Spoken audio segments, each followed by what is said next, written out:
Sydney Airport seems like a great place to introduce you to BMW's M140i. This little black 5-door hatch is BMW's hot hatch. As with all BMWs, it's dominated by the familiar BMW kidney grille and roundel and the LED headlights. These headlights are fully adaptive. Leave them on high beam, you don't have to do a thing, and oncoming people won't be dazzled.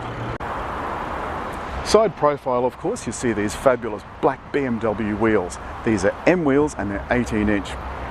Lots and lots of rubber. I like the shape of this rear C-pillar. I like the way the doors swoop around, giving it an almost graceful appearance.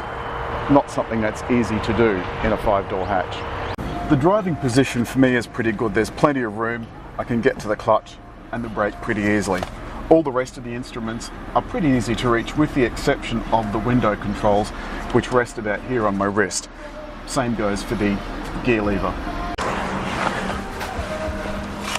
The back is surprisingly spacious, given that that's my driving position. There's still a little bit of space between my knees and the seat. There's plenty of toe and leg room too, though I wouldn't want to do a long trip in it. Headroom is actually not too bad. Just watch getting in and out because that's pretty low. What's it like on the road?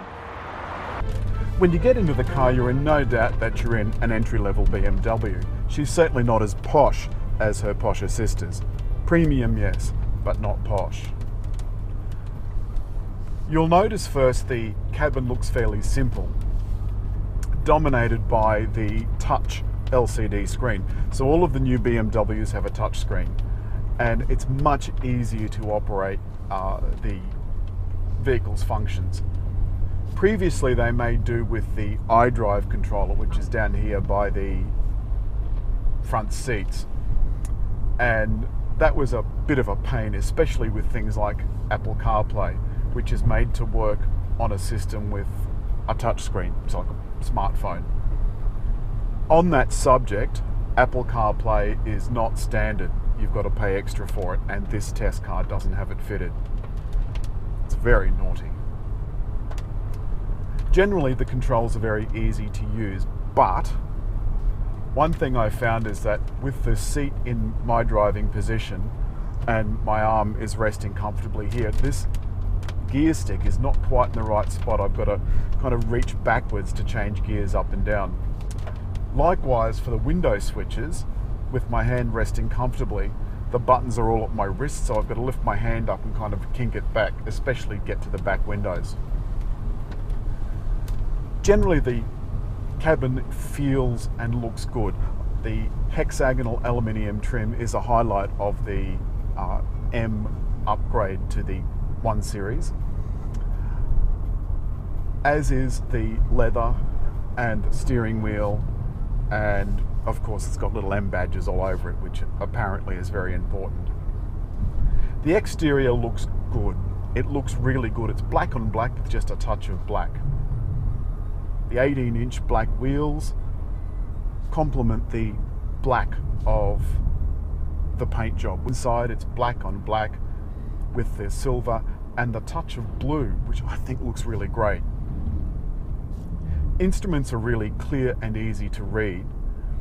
Of course, although the dash is electronic, the instruments are analog, because all dashes are electronic now. Then we move on to the engine. What a peach.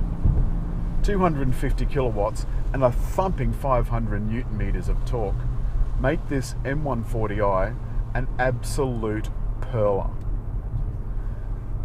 Some of the other upgrades this car has received as a no-cost option is this manual transmission, which rev matches as you change down. So that means it blips the engine so that the revs when you release the clutch don't make you jerk forward in your seat. That's pretty inelegant.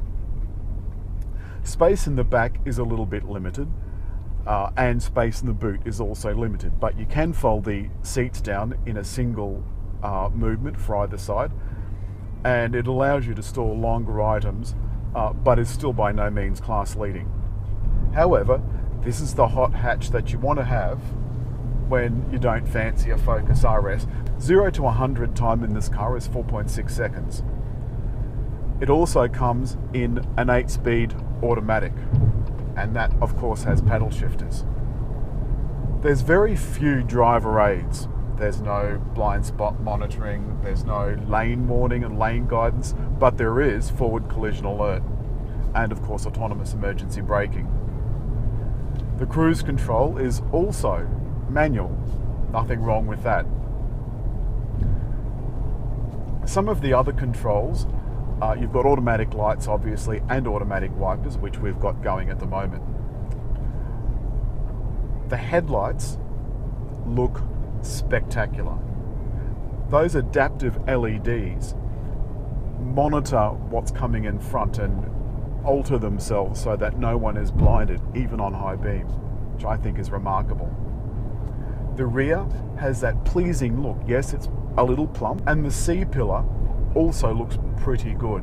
It's got a shape given to it by the rear window of the doors and the rear window of the hatch. I think it looks really, really good. A slightly vertical window gives the luggage space more room than it would otherwise have.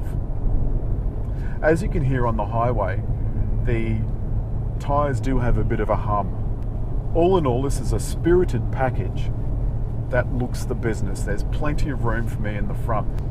I particularly like the simple layout of the steering wheel.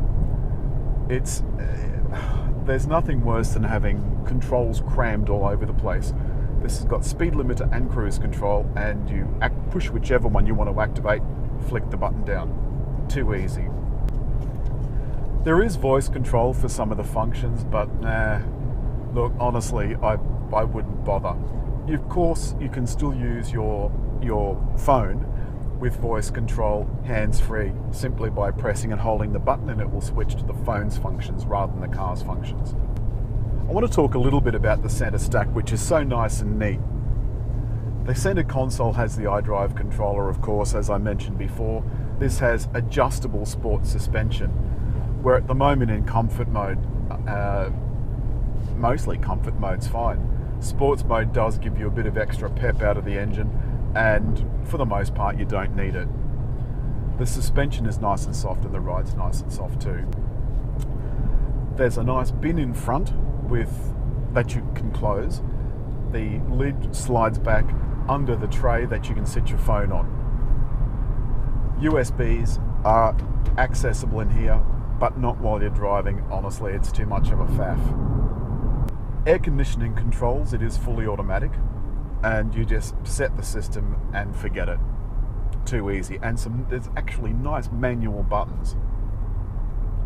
Next, we have these 8 individual buttons that give you direct access to whatever you program them in them, be they radio stations, sat-nav input, or whatever. Programming your phone into the system is fairly easy. You connect it by Bluetooth and the system talks you through what you have to do. It takes only a minute or two. Above those 8 buttons is the door lock, the master door lock control,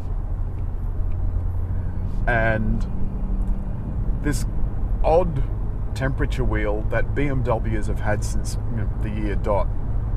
I honestly don't know what it's for. I've fiddled with it even in BMWs that I've owned, and I've never been able to figure out what it does.